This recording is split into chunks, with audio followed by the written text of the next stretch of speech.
Hello, everybody, and thank you so much for tuning in today. My name is Jonah from Teachable, and I am thrilled to be here doing a live event again. It has been a little while, and I always love hanging out with our creators and with you all.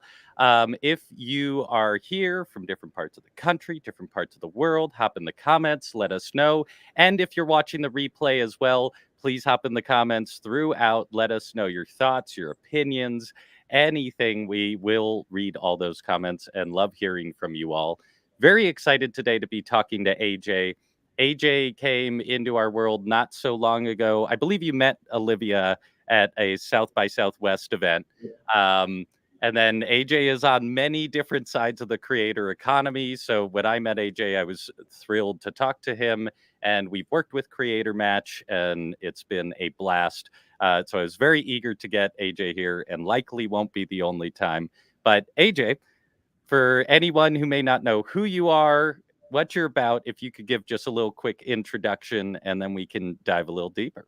Well, awesome. Well, Jonah, thank you so much, and to the entire Teachable team, thank you so much. It's kind of surreal being on this side now with Teachable. I remember just a few months ago, I was searching through the best online platforms to host and launch an online course, and I read through every single Reddit forum and YouTube video, and it was just crazy doing the research. And now, having launched a couple of courses, having met you, having met Olivia at South by Southwest, and now working with Teachable, both on the creator side as well as kind of the brand sponsorship side, it's been incredible.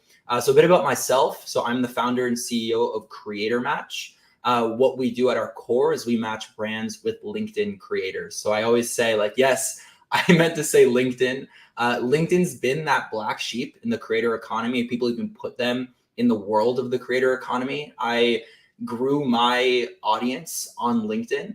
I started out with a podcast called The Final Round, where I interview recruiters to help job seekers advance past the final round interview.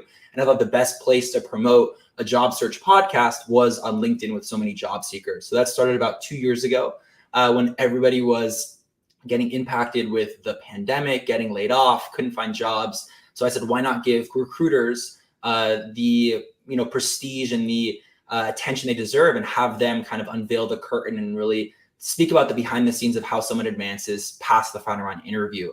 And through that, I've launched 30 plus episodes of podcast content, a couple of online courses, one with Teachable, and then I've just created tons of LinkedIn content. So my main focus now is really scaling Creator Match. On the brand side, we operate as an agency, helping them go to market on LinkedIn, find LinkedIn creators, and run sponsorships. And on the creator side, we help LinkedIn creators get paid. Because if anybody here has ever created one piece of content on LinkedIn, you know that no one really cares about us. I always say that we are that part of the creator economy where we're underserved, underpaid, and underappreciated.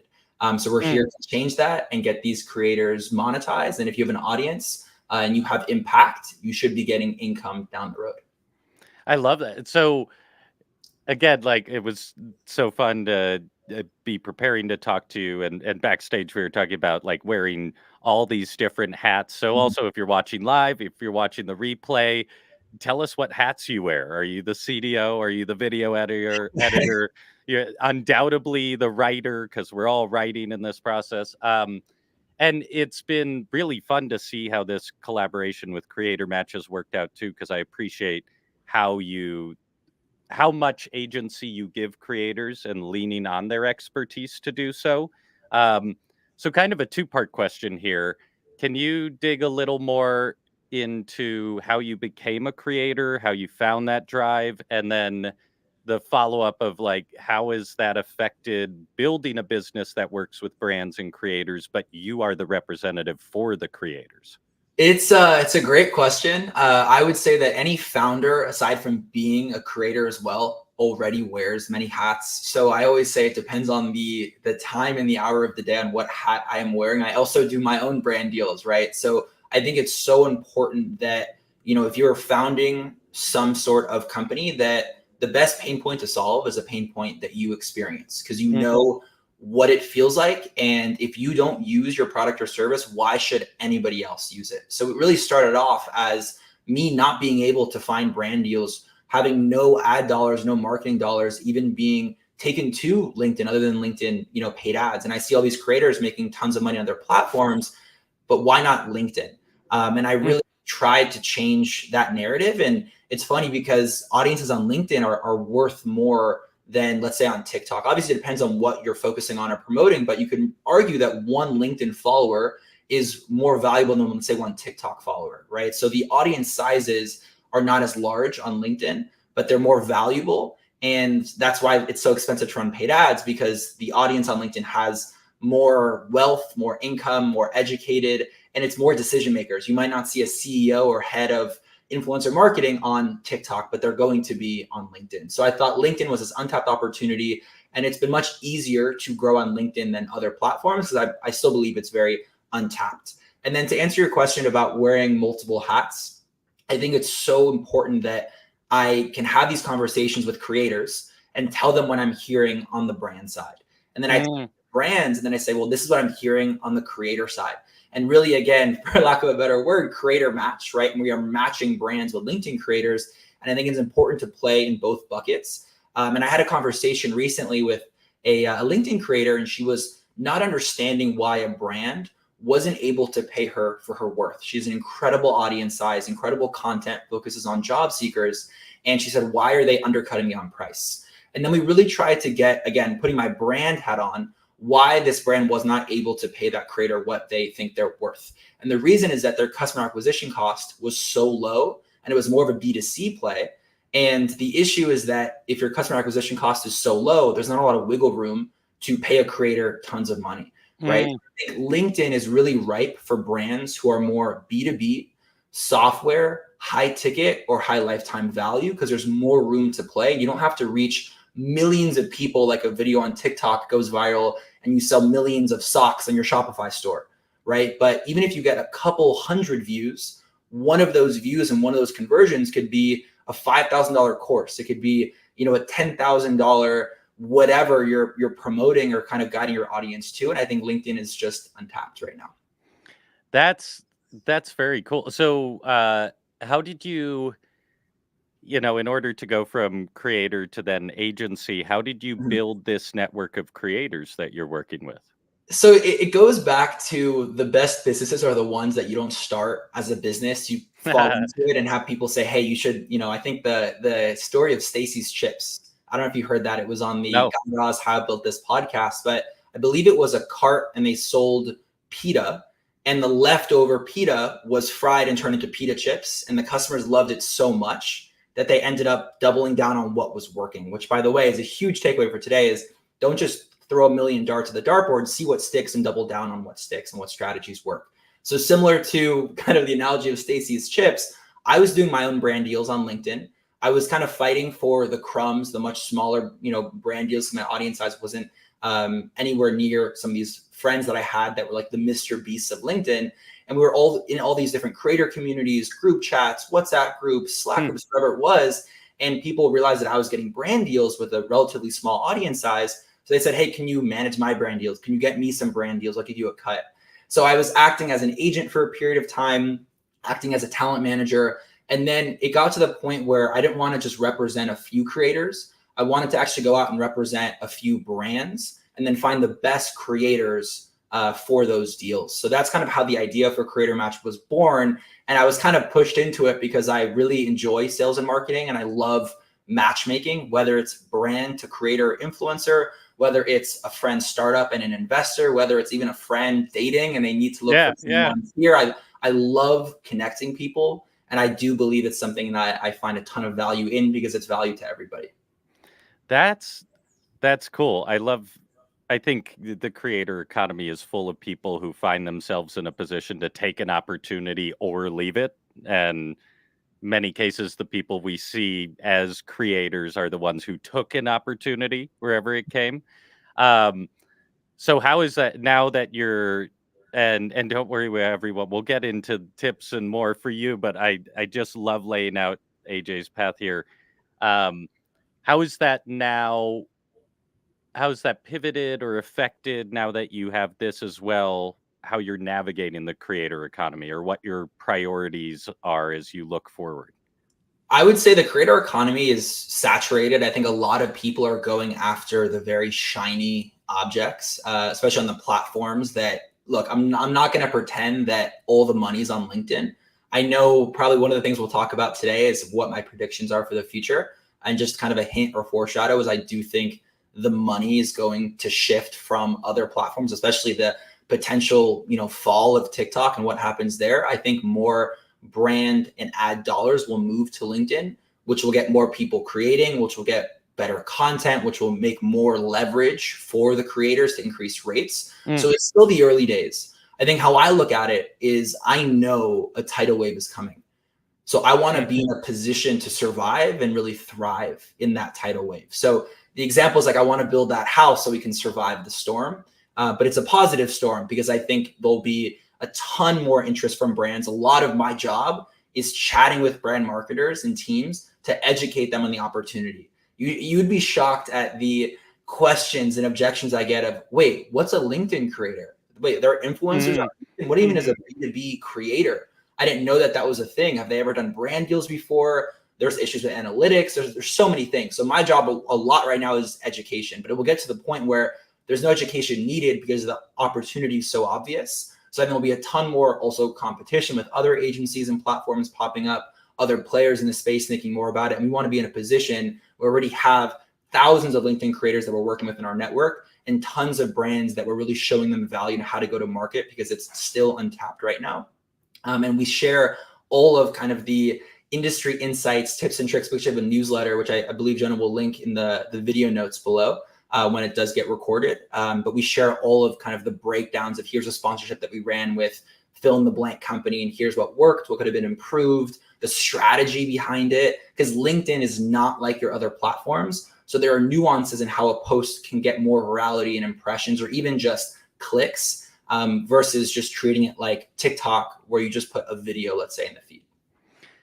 Yeah, I love so much of what you're saying because, like, early days of Instagram, no one thought of it as a place to build a business or anything. And it's funny that even though that's socialized, we still see that come time and time again with every new platform. Do you have any takes on why LinkedIn now is kind of having its both I like that you mentioned it's still early on, but why is it getting this traction with all of these other places to focus your energy as a creator? Yeah, so a couple of reasons, and it's funny that you said that because LinkedIn is not new, right? It's been around. I think the platform just had its 21st birthday, right? So it's not new. That makes me feel old, man. It's crazy, right? I even remember the days where LinkedIn was owned or was their own company. Now they're obviously owned by Microsoft, right? And they were acquired years ago. I think it's having its moment for two main reasons. And I actually wrote an article about this. I also write on the side for being a busy founder with Creator Match and also being a busy creator. I also write for Fast Company, the business publication in the work section. And I love writing about LinkedIn because there's so many topics that are going on a weekly basis. One of the topics that I wrote about is why Gen Z is flocking from Twitter or X to LinkedIn. And, I think LinkedIn's having its moment because they're capitalizing on the downfall of two other main platforms, one being Twitter/X, the other one being TikTok. And I think LinkedIn's really never had any competition. Obviously, yes, you can say it's competing with Instagram, YouTube, TikTok, whatever it may be. But I've been to a million conferences now at this point. Everybody says, let's connect on LinkedIn. They don't say, here's my YouTube channel, right? At the end of the day, there's always going to be a place for LinkedIn. Do I think that the platform can be improved, the product can be improved, there could be better analytics, better this, better that, better content? Do I think it's cringe at times? Of course, but nothing's perfect and there's so much room to grow.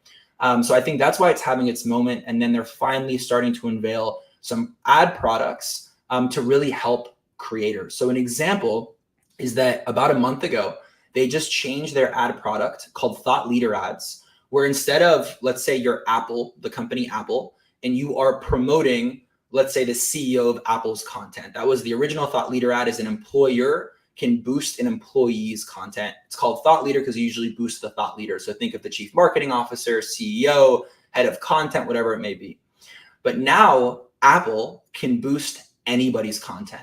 So imagine the power of you being a LinkedIn creator And again, this is nothing new. This is just called whitelisting, which is very common on Instagram, TikTok, and other platforms. But it's brand new on LinkedIn. So now if you're a creator, you don't even have to have a large audience size. If you have good content and you talk about brands, brands could actually ping you a notification and say, hey, can I boost this and put ad spend behind these posts to make you get more reach and to make us get more reach? So I think the ads that you're going to see in the feed over the next few months are going to be less Teachable's logo and Teachable's name and more AJ's face, or, name the person's face and AJ's name. And you're using their image and likeness. So of course there's some compensation that you get for usage rights. But it's so early that such few brands are doing it, which is why we're trying to capitalize on it at Creator Match, get more LinkedIn creators paid and get brands to differentiate themselves on platforms like LinkedIn. That's so interesting, especially with a platform coming into a space where other platforms have tried so many things and they can learn from all of that. It sounds like you're pretty optimistic that they're not going to ruin LinkedIn with the ads and everything, or do you have a prediction? We'll get into the bigger Yeah. predictions of where it goes, but just around that and ads. No, of course. So I think at the end of the day, aside from LinkedIn, people trust people, not brands, period. Right? You can say that for anything. So why is whitelisting so popular on TikTok is because if you are a brand and you have a creator making a video about that brand, it's going to convert and resonate better if it's from the creator's profile. So that's, again, nothing new. LinkedIn is just following a playbook that's been around for 10 years. They're finally unveiling it. And I think LinkedIn, especially B2B marketing, that's more high ticket, you're going to focus more on what people you could really invest in. So I completely see companies really doubling down on a few creators, thought leaders in their space. If you are a company, let's say you're HubSpot, right? And you have people who actively talk about HubSpot, invest in those creators. And maybe they're not even creators, they're just thought leaders, which essentially is a creator. And why not boost content where they're positively talking about HubSpot or Teachable or whatever it may be? So I do think that the feed and ads will move away from just your normal ad creative that feels and looks like an ad. You'll see a lot more creators' faces and profiles. I think things take time. So not a lot of brands even realize the potential, and no agencies really looking at this yet, which again is why we are doubling down. And how we look at it, except for one. yes, yes, 100%. And that's why we're here at Teachable. Yeah. But I do think that this ad product is going to change the game, and I think it's going to, diversify where the spend goes instead of having to go after the Mr. Beast of every platform. And the creator economy is in the billions, but only the top 1% actually can monetize and make a living. I think this will really share the love with the money, because you can boost a creator's post who gets 5 likes and get 1 million likes, right? So I think it's going to change the game. I think creators are finally going to get paid for their content, for their value, for their audience. And I think it's going to be exciting. But hopefully can wake up and see that creators can really drive value. Well, and it's cool because I feel like there's always, I come traditionally from like the music world, but in all of our society, there's this sensitivity to feeling like someone you really trusted sold out in some way or another. I think a lot of that is also we haven't had the systems to put the creators in control a little more. It seems like in this scenario, the creator has much more voice. It's my words, it's my image. Obviously, I work with the brand, Yeah. but it's not you paying me a bunch of money to just say the words you put in my mouth. Do you see that already kind of playing out, especially as you talk about educating both creators and brands? Is it more education to educate brands to trust creators to know how to speak to their audience? Absolutely. I think the brands that have done a lot of influencer marketing understand that you are working with an influencer or creator because they know what resonates with their audience. If you're going to feed some script down an influencer's throat and say you need to say these 10 sentences in your ad read on a post or video, whatever it is, I always say just use paid ads, like the traditional paid ads, because you have full control on what you want to say. So if you're using influencer creator, and let's say that they only post meme content, right? I have a friend and he creates meme content for a marketing brand and they crush it. Imagine if a brand comes in and says, okay, well, we We love the audience size and the reach that you get and the engagements. But instead of meme content, we're super buttoned up and professional financial services company that also works with marketers. So I want you to say something that's not a meme format. Obviously, that post is not going to resonate. The brand's going to be upset. The creator's going to be upset, and they're never going to work with each other again, right? So there has to be some trust, and there has to be some ability to say, hey, creator, you get creative control. But we always, always, always have the brand sign off on the content before it goes live. We like to not have too much feedback because the creator usually knows what they're talking about, but oftentimes there might be something around messaging or branding or things that you need to tweak. So I think you need to give the creator creative control, but making sure that the brand does sign off before it goes live. I love that you're like a brand creator couples therapist. It's Basically, and it's funny, John, a lot of my work is just, making sure that the creator can stay motivated, the brand stays motivated, that everybody's happy. It is a lot like being a therapist. I will say that. And then also when money's involved, it gets very complicated. But at the core, with brands, we want to help them go to market on LinkedIn to drive results for whatever they are selling or promoting from products or services standpoint. And then for creators on LinkedIn, we just want to get them paid and get them paid what they're worth, I think is the biggest thing.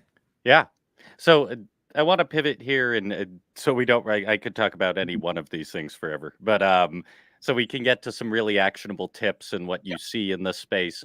Real quick before I do, I want to say everyone watching live or the replay, if you have any questions, pop them in the comments. Also, have to shout out Sarah Dawn. For like 3 years, you've been at every single live we've done. You're amazing. Thank you for being here.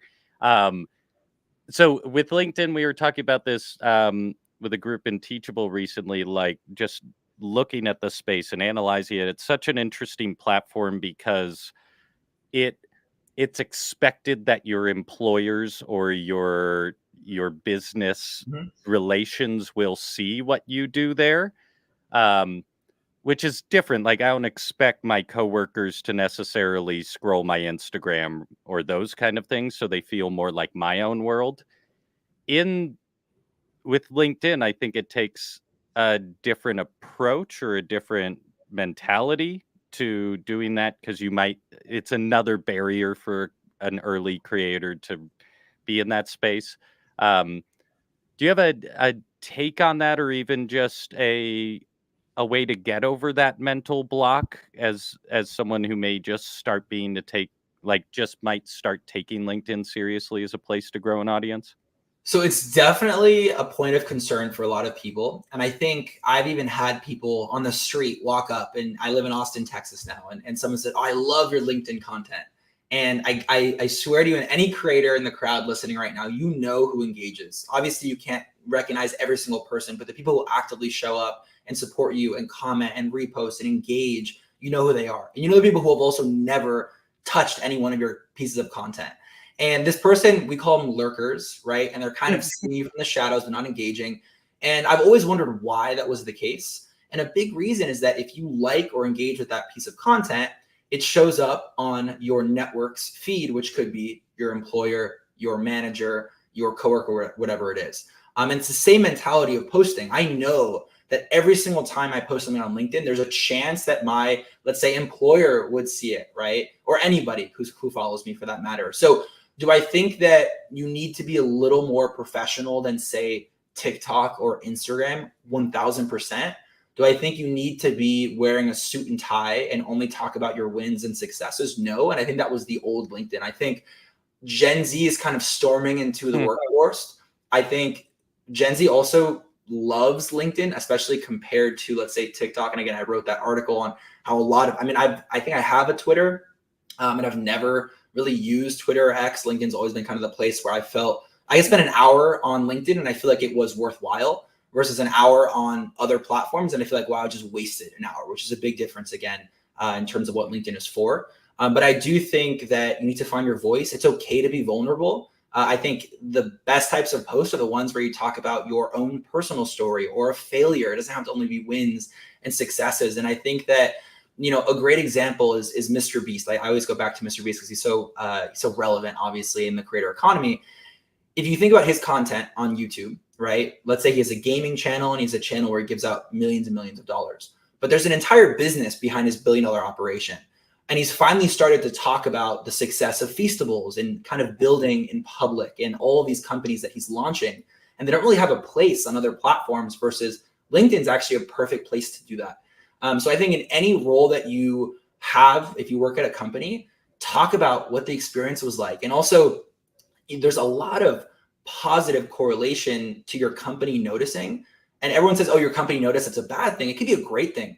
I've had friends who have gotten promoted because they've driven so much traffic to their company's website, or maybe they're now helping with social media for their company or helping them with their LinkedIn strategy, or maybe you post a positive experience about your sales job and you have a link and that link is a referral link and now you're getting paid $5,000 to help hire for that company, right? So there's a lot of positive things. Obviously, if you're employed, you shouldn't be trashing the company in public because that could be very negative. Yeah. Keep that to yourself or talk to HR. But there are a lot of positive things. And I think I do hope that the feed on LinkedIn changes over time and it gets to be more relatable than the very buttoned up professional content that we've seen, because I think it's time that we are more honest with ourselves on what content we want to see. I love that you talked about it like that because for me personally, I've never grown a huge audience, but having my own business and having playing in the creator space, understanding it, showing that. And I've seen this with other people too, especially as the creator economy evolves and we see creators going back to 9 to 5 jobs, but then also holding both. I think just being a creator and showing that you can share your thoughts publicly makes you more of an authority. Mhm. Um, so, I mean, kind of what I heard from that as a practical advice, if it feels like a holdup, is that your company will probably appreciate hearing more of your voice in that space versus not knowing it exists at all, right? Yes, I will say Yeah, that yeah. I will say the disclaimer that the bigger the company, usually the more red tape and oversight you Mm, may come across. So again, anything that you're posting, just be mindful that HR or your employer is seeing. And you can get away from trying not to tag the company or mention the company that you work at. But if you are, a social media strategist at, Figma or Apple, I would just maybe wouldn't talk about them. You can also be super safe and add a disclaimer in the post or in your about section saying that the opinions are of your own and not of your employer. But again, just, if you are taking a very hot take on a very controversial topic, whether it's about politics or about, whatever it may be, I always try to stay away from those things because of the implications it could have. Yes, it might go viral, but like at what price? So I would just be mindful of what you're doing. Again, I think there's a lot of positive that can come from it. I had a friend who was a recruiter, and now she is one of the best recruiters at her company because she posts job search tips. Obviously, she mm. attracts an audience of job seekers, and now she's getting a bigger bonus because she crushed her Q1 goal or whatever it was, right? So there's different ways to do it. Also, if you work in sales and you talk about sales tactics and strategies and your first 90 days and tech sales and whatever it is, and you're selling, you probably spent all this time on LinkedIn. I don't understand why you wouldn't create content, organic content. It is free marketing for your personal brand and your company's brand. And just know that, a day that you leave that company or maybe you get laid off, hopefully it doesn't happen, you lose that company brand. So you have to double down on your personal brand because your company brand is rented. Same thing with if you go to a great university, let's say you go to Harvard, right? You're renting that brand. The day that you graduate or you leave, you're kind of done. Yeah, you're an alum, but you're done. And now you have to double down on your personal brand. So as you grow in your career and your life, really think about your personal brand. And I always say, if I could choose any platform for my personal brand, 1,000 times out of 1,000 times, I would choose LinkedIn for all the opportunities that have come from that. I could even, if it's helpful, I can share kind of what some of those opportunities were. But LinkedIn's not going anywhere. Again, a lot that could be improved, but it's not going anywhere. And I would bet to the dawn of time that LinkedIn's still going to be standing in this dogfight with social media platforms versus TikTok's probably dying. Twitter, X, who knows, there's so much turmoil on that platform, what's going on with the other ones, and maybe new ones pop up in the future. But right now we're doubling down on LinkedIn. Yeah, and it's cool. It's cool how you've positioned it because in my head, then I'm also hearing that there's a safety to being on these other platforms, but that also means there's an invisibility there. So Mhm. you might be a creator there, but your company doesn't know or take you seriously in those other spaces. I do want to call out quick Brushed Restorations by Rosie. If you're still here, I would love if you can expand on this. They were saying earlier, as an artist, I've found it hard on there. Tell us more. We have time to dig into it. So let us know more there. Um, okay, so I think LinkedIn is also such an interesting platform because so many people have accounts there, but they just aren't using it consciously in this way. Um, Say I'm someone I had it because I was looking for a job in the past, but now I'm thinking of a new way I could use it. Do you have a just like very tactical advice for next week? Do this many posts, Mhm. these topics, or those kind of tips that someone could take away and apply next week?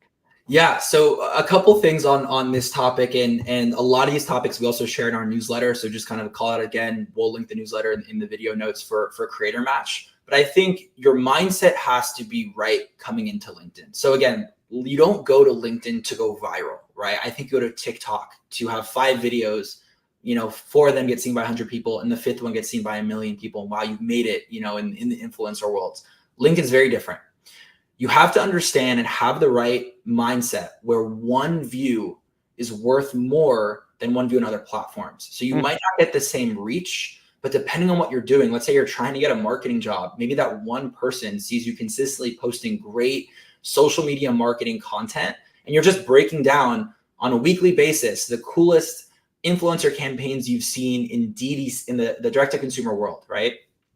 I'm going to be top. You're going to be top of mind, right? And that's the biggest thing for LinkedIn is you stay top of mind with people who are decision makers, right? So it's the same thing with Creator Match. A lot of our success and a lot of the brands that we've started working with is because we post a lot about these topics. So when a brand thinks for 1 second, what do we do about LinkedIn? That could be interesting. They think of Creator Match, right? Or at least I see this thumbs up just pop up.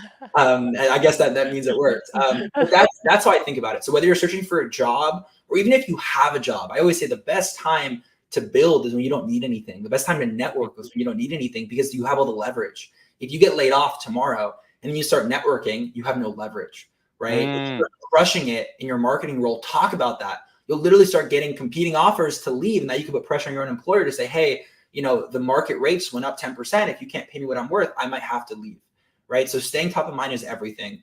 I think LinkedIn is a long-term game. You have to invest in building your audience. You have to show up for your audience. Obviously, showing up means different things for different people. So if you're someone who can do one post a day for 5 days straight a week, fantastic. If that's too much for you and that's running a marathon and you've never run a mile, that's fine. Challenge yourself to do one post a week for 3 months, right? And then you can slowly build that habit because it is a muscle that you have to build up. And you don't just go out and bench 225. You have to bench the bar and then slowly work your way up. And then you also don't know what you like. You also don't know what your audience likes. So try different formats, whether it's text plus image, video, text plus video, carousel posts do super well, polls do super well. And throughout that journey, you'll also meet some great creators in your niche. And I had a creator reach out to me recently and said, I post all this great content. No one engages with it. And I said, well, do you spend any time engaging with other content? Right. No. This is And I said, well, why would someone support you if you can't support them? So much of especially I would say on LinkedIn is you go out and spend half the time or a quarter of the time engaging with other people's content. That's also how you get inspiration for your own content, by the way. I'm not saying to copy them, but maybe a listicle style post. Here are the top 5 remote job boards I found in the past week. Apply, right? Maybe use that and then say, here are the top 5 tools I use to crush it with SEO, right? Same style and same format, different content. And you have to spend time to engage with other people. And it's the same premise of, a rising tide lifts all boats. You're not going to just raise your boat. The tide has to raise. So how can you help people raise the tide together? And I've grown with some of my best friends from just a couple thousand to thousands of followers now because we were there in the early days to support each other, also run ideas by each other. Say, hey, I love this. Hey, you have a typo. Hey, the image is blurry, fix it, and just hold each other accountable is everything. Yeah. I love it. It's cool. I see it may change and there can be those barriers of feeling like, oh, your work is watching and all of this, but it also means you should be pretty positive in this space. It's a great place for positivity, which is not true about a lot of platforms. Also Yeah. for commenters, because there's visibility there as well. Um, with that, as people go out to try posting more intentionally in this space, do you? I think there's space for all of these things, but there's high value, more conceptual content, and then there's high value, more tactical content. Do you find that one performs better, or is it really based on like the creator and their passion, whether you're talking about just marketing philosophy or do this A, B, C, D? I think it depends on the creator, depends on the niche, depends on the audience. I think a great way to think about it, and again, I try to get away from too tactical and too strategic, because at the end of the day, if it's good content, it will resonate with at least somebody. But you don't know what resonates with your audience if you don't have one. So you have to test out different things. And if one post performs substantially better than others, double down on what's working. So I think that you can think about it like a marketing funnel, right? Some content is going to be more top of funnel, more brand awareness, and more people will resonate, right? So it's just, here are the top 5 mistakes people make in marketing, right? That can resonate with people in sales as well. People in finance, Mm-hmm. anybody can resonate with that. Versus middle or more bottom of funnel is, here's a case study from Creator Match and Teachable on what we did to go viral on LinkedIn. Not that many people can resonate with that type of content. That being said, the people that resonate with that post are further down the funnel because they saw the brand awareness post the day before, and maybe that leads to a book call or actually closing a deal or maybe a speaking engagement or whatever it is. So again, not every post has to go viral. And even the posts that do go viral, depending on what your goal is for your content, it might not even be serving your goal versus content that's more middle to bottom of funnel, and it serves a smaller audience size. Maybe that's the last thing that someone needed to then go out and reach out to you and say, hey, I love your content on SEO. We're actually writing some blog content at Creator Match. We're looking to hire a freelancer. And that carousel style post you did on LinkedIn of the, here's exactly how to set up your Google Analytics and your Google Search Console. And here are the best 5 tools and how to search for keyword rankings and everything. That got me over the hump. So it's all these different touch points. Again, staying top of mind, thinking about what your goal is. But even if it's as simple as just, I want to grow my personal brand, there's no better place to do it. And you never know when you're going to have to lean on your personal brand. So you might as well start building it today, because the day that something happens, you have to, lean on it, it's too late. I love you keep coming back to that Christo from the future. I don't know if he coined this or pulled it from one of his inspirations, but he calls it job insurance. Mm-hmm. He's like, we have all these other insurances, but we don't have job insurance, and this one is free to build. So I love that you keep coming back to that. And I lost my question. I lost my thread there. In this space, do you as you're setting goals? We all want followers and stuff, but as you were saying earlier, this space doesn't need hundreds of thousands or tens of thousands of followers to start finding ways to monetize it. What do you think is an effective goal or couple goals when you're starting out with LinkedIn that match the platform really well? Mm-hmm. And what's a good way to set yourself forward for those goals? So I think the biggest thing that I would focus on is getting comfortable clicking post. And that's just not LinkedIn. That's Yeah. even like, there are some things today where I'm about to post and I'm like, I don't know if it will resonate. I have some imposter syndrome. Should I be doing this? I'm speaking at a large software conference in a few days, interviewing these very, very large people at 3 companies. And I was like, do I want to post about this? I don't even know if I should be speaking, and just kind of filling some self-doubt in your head. So I think it's, again, that muscle. You have to continue to work it out and flex it. So just getting comfortable putting yourself out there, I think, is the first thing.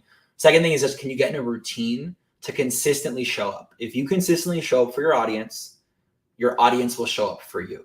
So you'll start to see over time, people will start to continue to engage. You see the same people engaging, but again, you have to show up for them as well. So if they're creating content, spend some time engaging with them. I think not everybody can find success on LinkedIn, but I think there are really interesting use cases that I've seen. Like, again, LinkedIn is super professional. So you can imagine 90% of the content's professional. And then I have a friend who runs, a company LinkedIn page, and it's only meme content for marketing leaders. And it's all the pain points that you experience as a marketer, right? So he found such an interesting niche here. Shout out Aiden if he's listening. I sent him the link to this. He found such an interesting niche because there's such little of that content. I've met a creator who's a large food creator who does ASMR cooking videos, and he posts that on LinkedIn. Obviously, you have to, again, tailor for the platform, but you'd be surprised that, if there's no other food videos or food content, and I'm seeing such professional and buttoned up content, and then I see this ASMR cooking video, you might get a really interesting following from there. Maybe that's where you sell your course on how to produce these ASMR cooking videos. You just don't know. So I think that's what I would focus on. And again, you don't need 1 million people.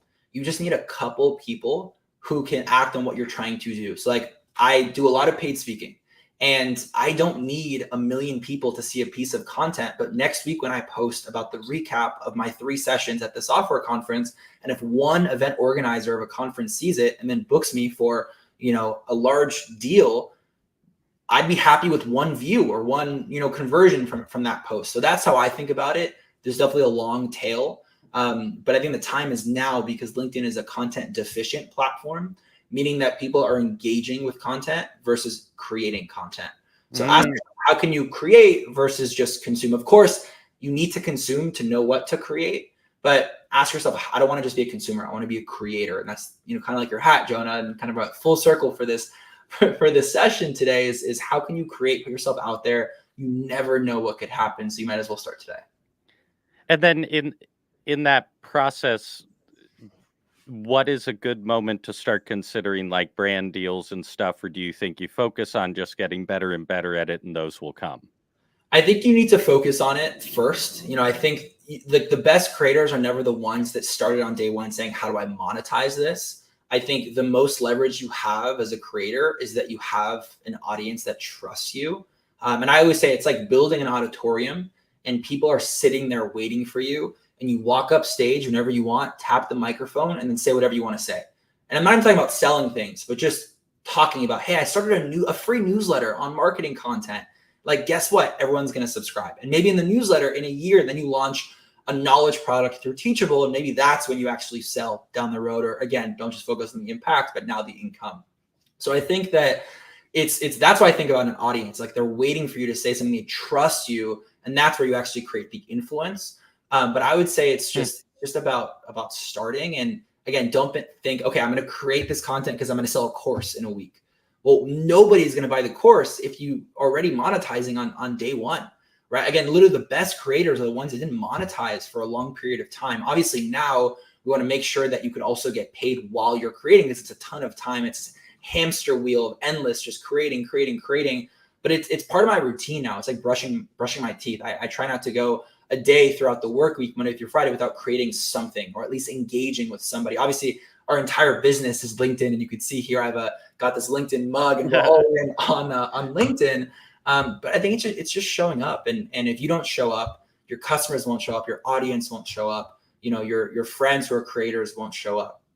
Yeah, it's so fascinating to me that like as these spaces grow, these platforms don't necessarily stay stable in what they offer. They of course are trying to squeeze their profits out of it at different times, so it changes for creators. Do you think in this rush of creators to LinkedIn that it will also maintain its utility as it has been, as it was founded to be, as a place to kind of like just find jobs?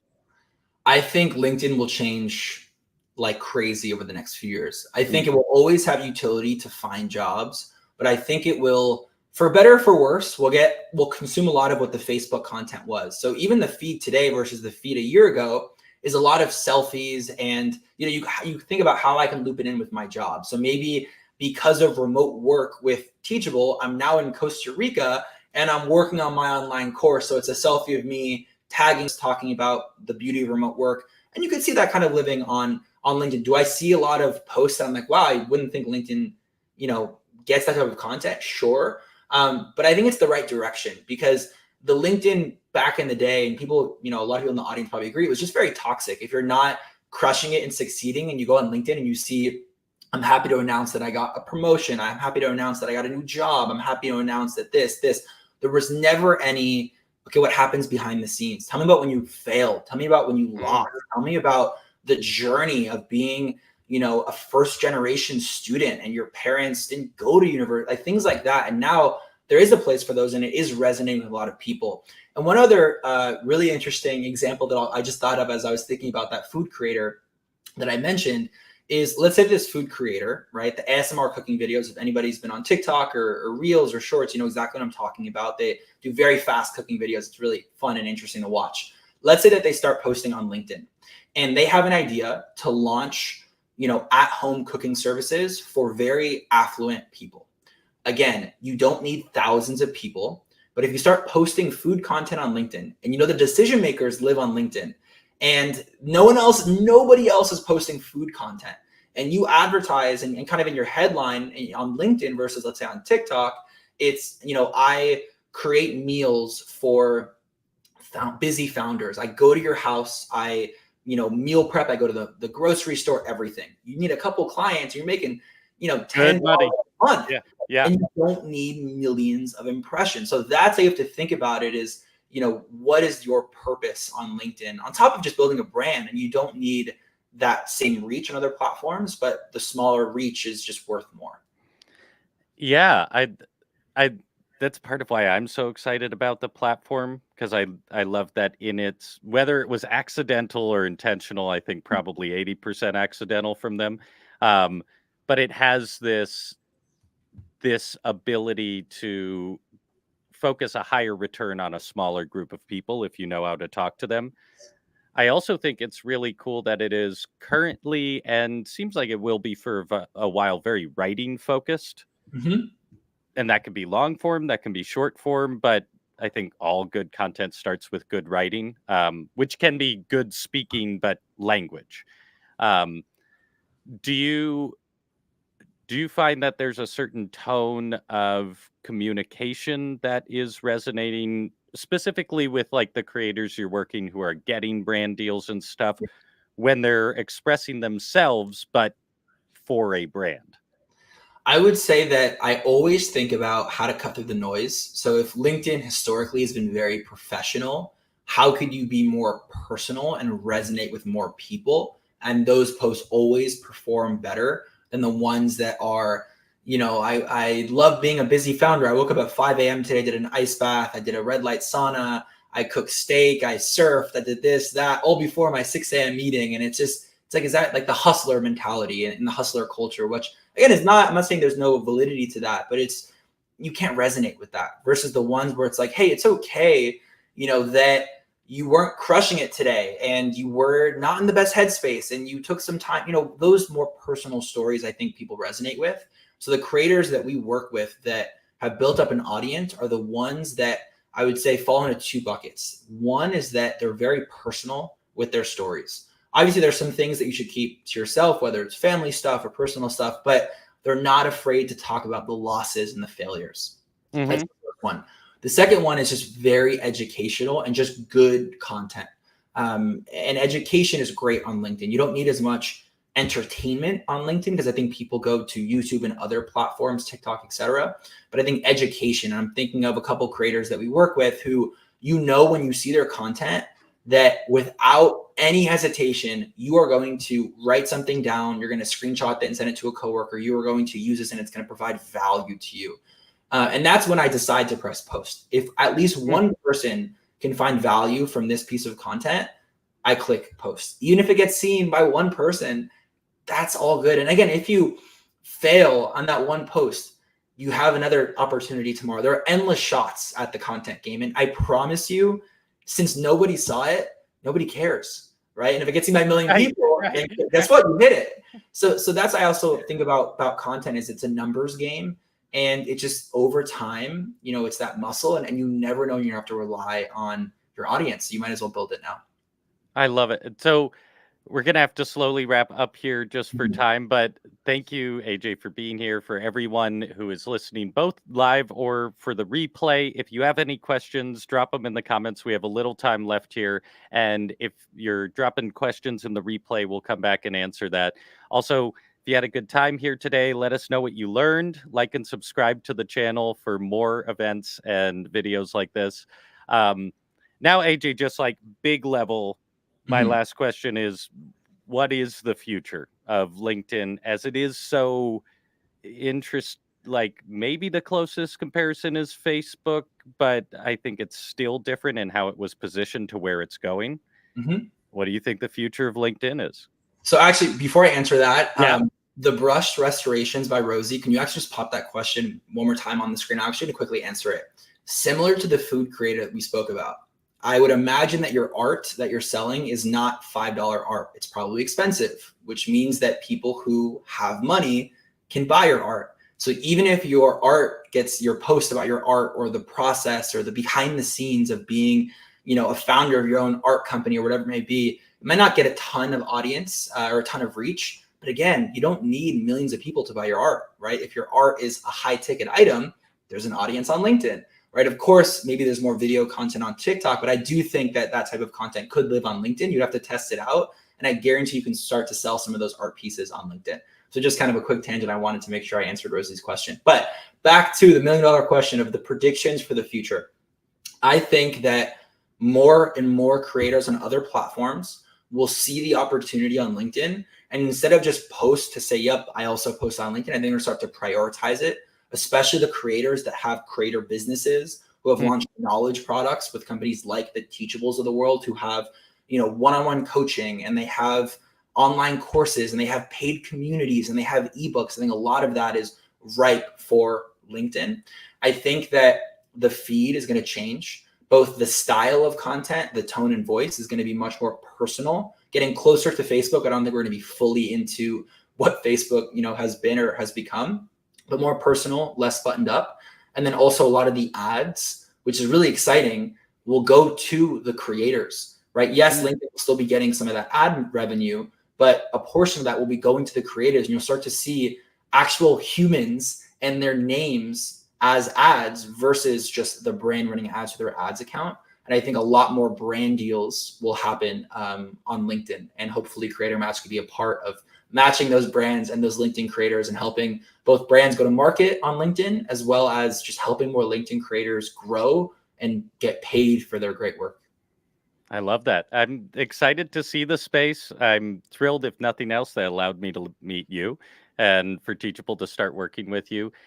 For everyone watching, we do have a variety of links to keep in touch with AJ, get on the newsletter, learn more about Creator Match and his own courses down in the description. And in the coming few weeks or something, AJ, is there something you're especially excited about that people should look out for? Yes. So I can't say what it is, but I will say you definitely, if you're a creator, you definitely want to stay in the loop. And again, our newsletter is linked below, and we'll share all the updates. But just to kind of give a sneak peek, on top of helping brands get matched with LinkedIn creators, the best creators are the ones who have the best analytics, right? And it's hard to work with a creator who doesn't know who their audience is, who doesn't know how many people are averaging, the number of engagements per post or whatever it is. So we will be launching in the near future some of the best monetization tools for LinkedIn creators specifically. So I can't talk about in too much detail what those tools will be, but I will say it's a very exciting time to be a LinkedIn creator. And I know it will help the masses, and in turn help more brands see what's going on LinkedIn and kind of match the two together. That's the Creator Match newsletter is the best place to learn about that. Correct. Or you can follow me on LinkedIn. Again, LinkedIn, you can Yep. follow our company on LinkedIn, or just go to creatormatch.com or our newsletter linked below. And then I also linked our Teachable course below, because again, I'm also a creator. So if you have any questions about how to launch a course, how to launch a lead magnet, we did a 5-day free email crash course to kind of promote our actual Teachable course, which is super successful. And a lot of that marketing was done on LinkedIn. So if anybody has any questions, even why I chose Teachable versus a lot of the other companies out there, happy to answer anything because it's been an incredible experience. And even just, again, being here on the other side today is an honor. So thank you, Jonah, and the rest of the Teachable team. Yeah, thank you so much, AJ, for being here. Thank you for sharing your knowledge, wearing multiple hats in the last hour and sharing from those places. Once again, thank you everyone who's joined both in the live and if you're watching the replay. Let us know your thoughts, your comments, any of that. You can also follow Teachable on LinkedIn, where we're starting to engage much more with creators and especially with AJ's help. You've been such a wonderful community builder there. And Oh, what was this? We got one question. Is there certificate of participation for the participants? You can you can have that certificate and I'll send it to you however you want. But thank you for being here and participating. Thank you everyone. We'll see you again. And AJ, I hope to talk to you soon. Thanks, everybody. Bye.